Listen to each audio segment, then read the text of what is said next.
Assalamualaikum warahmatullahi wabarakatuh. Peserta MPLS SMK Karya Nugraha Miradi yang saya cintai, yang saya hormati, yang kami hormati beserta Pak Malik. Hari ini selamat dulu saya ucapkan untuk kalian semuanya peserta didik MPLS SMK Karya Nugraha Miradi. Bertemu dengan saya Ibu Siti Berdadia dan Bapak Mu'alim. Kita akan membahas tentang Nahdlatul Ulama atau pada umumnya menyebutnya adalah Ahlus Sunnah Wal Jamaah. Ahlus Sunnah wal Jamaah. Kita bahas itu ya Pak ya. Ya. Tentang Ahlus Sunnah wal Jamaah yang tidak lepas dari, kalau Indonesia nyebutnya itu organisasi Nahdlatul Ulama.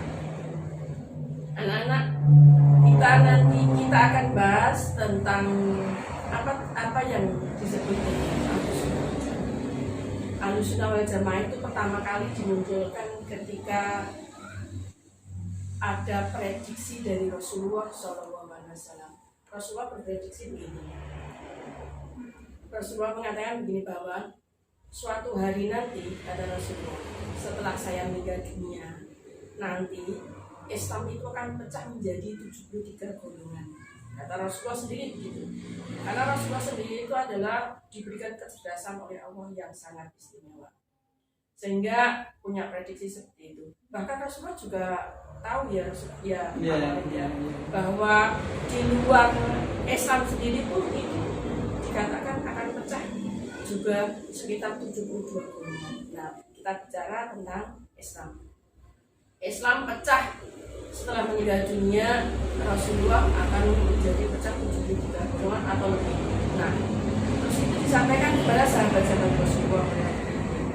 Terus Rasulullah melanjutkan 73 golongan pecahan Islam itu dikatakan lebih lanjut Rasulullah semuanya masuk neraka. Nah, ini yang menjadi kaget didengarkan oleh sahabat-sahabat pada waktu itu. 73 golongan pecah bahkan, dan semuanya masuk neraka kecuali, kata Rasulullah, satu golongan yang bakalan Islam itu masuk ke dalam jannah, ke dalam surga. Lah Rasulullah mengatakan seperti itu, sahabat merasa tidak sabar.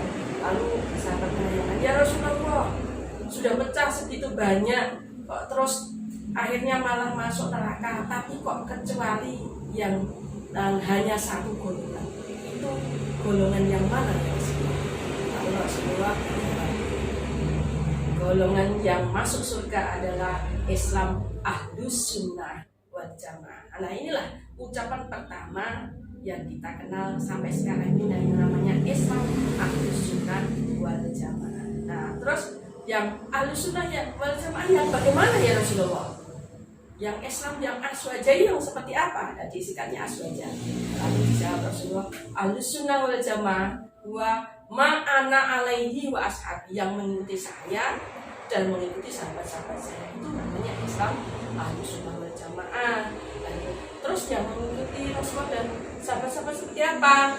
Lalu dikatakan lebih lanjut, kalau di Indonesia terus muncul yang namanya Islam Nahdlatul Ulama, yaitu Islam yang mengagungkan sunnah Rasulullah dan mengikuti para sahabat-sahabat Rasulullah.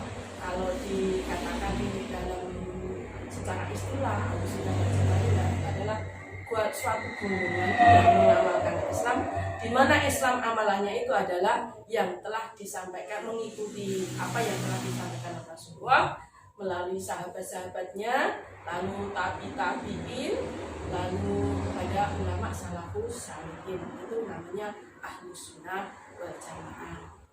Lalu bagaimana hubungannya dengan NU?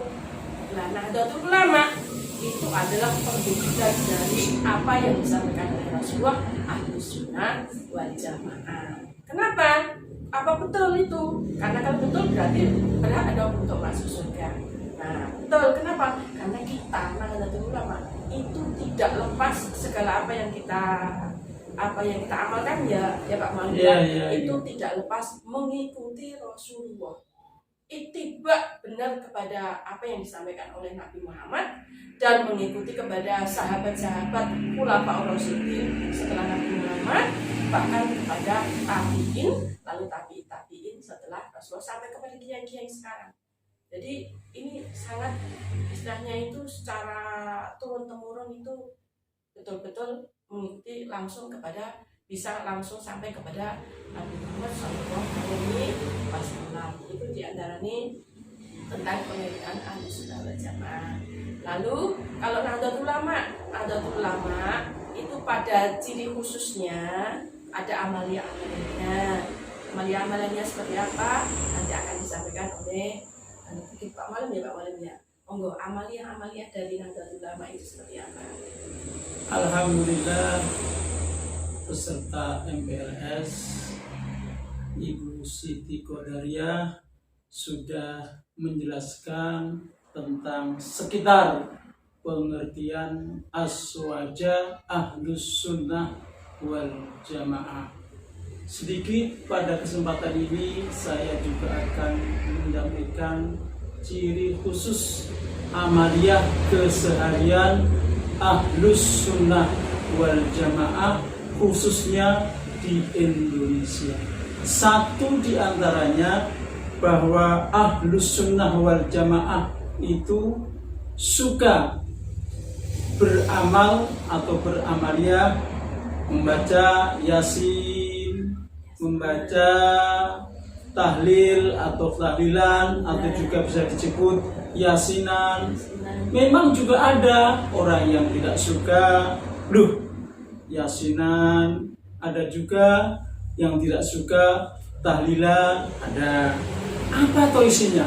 Yasinan itu juga yang dibaca surat Yasin, tidak neko-neko. Tahlilan itu yang dibaca adalah La ilaha illallah. Itu kan zikir. Padahal Al-Quran juga menganjurkan untuk zikron katsiro.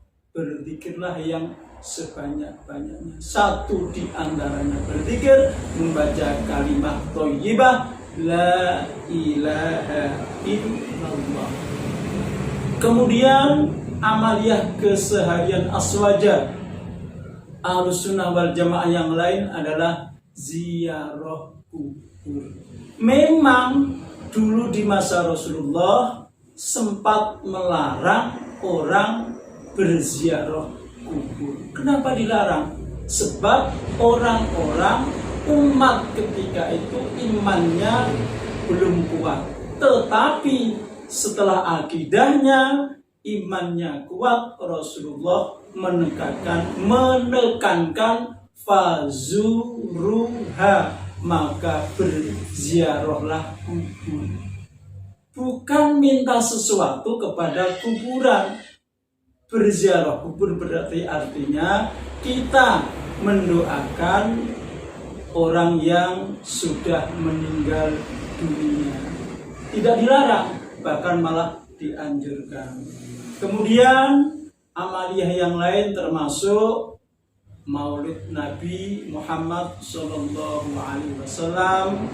marhabanan. Kalau azan 2 kali dikala sholat Jumat itu termasuk amaliyah atau ciri khusus Ahlus Sunnah wal Jamaah. Termasuk membaca doa kunut dikala sholat subuh. Memang membaca doa kunut tidak hanya dianjurkan dikala sholat subuh saja, tapi dikala negara dalam keadaan bahaya, negara dalam keadaan genting, itu pun juga dianjurkan. Kemudian amaliyah yang lain termasuk berduyun-duyun menuju ke masjid, menuju ke lapangan, sholat atau istighosah. Itu juga bagian daripada amaliyah aswaja Ahlus Sunnah wal Jamaah. Kemudian kalau ada orang sakaratul maut, ajaran Ahlus Sunnah wal Jamaah untuk ditalkinkan dituntun agar supaya di kala akhir hidupnya mengucapkan la ilaha illallah. Itu diantara anjuran Ahlus Sunnah wal Jamaah. Amalia yang lain, kalau nanti kamu sudah punya istri, istrinya adalah hamil, ada istilah tingkepan, mitoni, 4 bulanan. Tujuannya apa? Tujuannya untuk mendoakan agar sang jabang bayi yang dalam kandungan nanti ketika lahir selamat, tidak ada halangan apa-apa. Kan baik itu, nggak bertentangan dengan agama, bahkan dianjurkan. Kemudian amalan Ahlus Sunnah yang lainnya masih banyak sekali. Tentu merujuk pada kitab kuning ala pondok pesantren. Loh, kok kitab kuning toh Pak? Kok tidak Al-Quran? Kitab kuning itu sudah saripati berdasarkan Al-Quran dan Al-Hadis. Inilah tadi yang disampaikan oleh Bapak. Amalia ciri khusus dari NU atau Nahdlatul Ulama. Seperti apa yang saya jelaskan tadi, semuanya terkupas dengan rinci, semuanya disampaikan dengan rinci. Kalau di antara kalian semuanya beserta APS belum memahami di mana yang belum kita pahami, kalau kita mau mempelajarinya ya dipelajari secara biar tahu bahwa benar-benar ini. Kalau kita sudah tahu, sehingga kita akan apa yang disampaikan itu tidak ada yang keluar dari apa yang disampaikan oleh Rasulullah. Seperti prediksi yang saya sampaikan tadi, ma'ana alaihi wa ashabi, Ahlus Sunnah wal Jamaah, Nahdlatul Ulama, itu tidak keluar dari apa yang disampaikan oleh Rasulullah. Ma'ana alaihi, apa yang disampaikan oleh Rasulullah gitu ya Bapak? Iya, betul. Terus washabi, dan apa yang disampaikan oleh Rasul, apa yang disampaikan kepada Rasulullah, kepada sahabat, lalu kepada tabi'in yang saya bilang tadi, semuanya sama. Ziarah kubur, Pak Malim bilang tadi disampaikan, dulu dilarang, iya karena imannya masih tipis. Takutnya apa? Nanti nek imannya tipis, itu takutnya malah ziarah kubur bukan meminta kepada Allah ya Pak Malim ya. Jadi itu ketika situasinya memang masih tipis imannya. Tapi setelah itu justru malah penting. Kenapa? Fajruha, karena ziarah itu bisa mendekatkan diri kepada Allah. Kita itu kalau mau ada orang meninggal dunia, kecuali kalau sekarang situasinya lagi COVID ya Pak ya, ya kita pakai dulu protokol, pakai aturan, jangan ziarah dulu. Istilahnya doa dari yang bilang, doa dari rumah misalnya. Itu sebenarnya kalau mau itu kita ziarah kubur, mendatang kubur, mengingatkan, berzikir, mengingat kepada Allah, supaya mengeling awake dhewe iki lho bakal iki delokas mati. Awake dhewe bakal meninggal dunia. Jadi orang bisa memanage kita gitu ya Pak. Bisa membuat kita itu berhati-hati. Eling kepada akhirat dan eling kepada kematian gitu ya Pak Malik.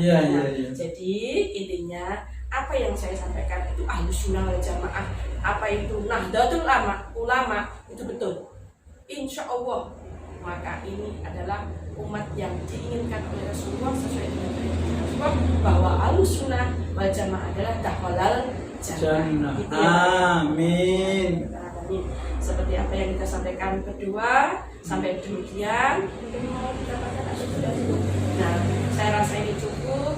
Jika ada apa yang ingin disampaikan oleh anak-anak kepada kita akan terbuka. Kita akan terbuka untuk belajar bersama. Mari kita belajar bersama tentang Nahdlatul Ulama, tentang Islam yang sebenarnya, tentang kebenaran di mata Allah itu yang seperti apa. Kita belajar di SMK Karya Nugraha. Sekali lagi selamat saya ucapkan untuk seluruh peserta FPLSF SMK Karya Nugraha. Kita sambut gembira masuk di SMK Karya Nugraha. Kita belajar tentang dunia dan akhirat. Kita belajar dunia, kita tentang teknologi, kita belajar tentang akhirat, kita belajar tentang Islam yang ala Ahlus Sunnah wal Jamaah. Nahdlatul Ulama. Semangat, kemudian cukup ya. Dan itu semoga bermanfaat dan tutup bersama Wassalamualaikum warahmatullahi wabarakatuh.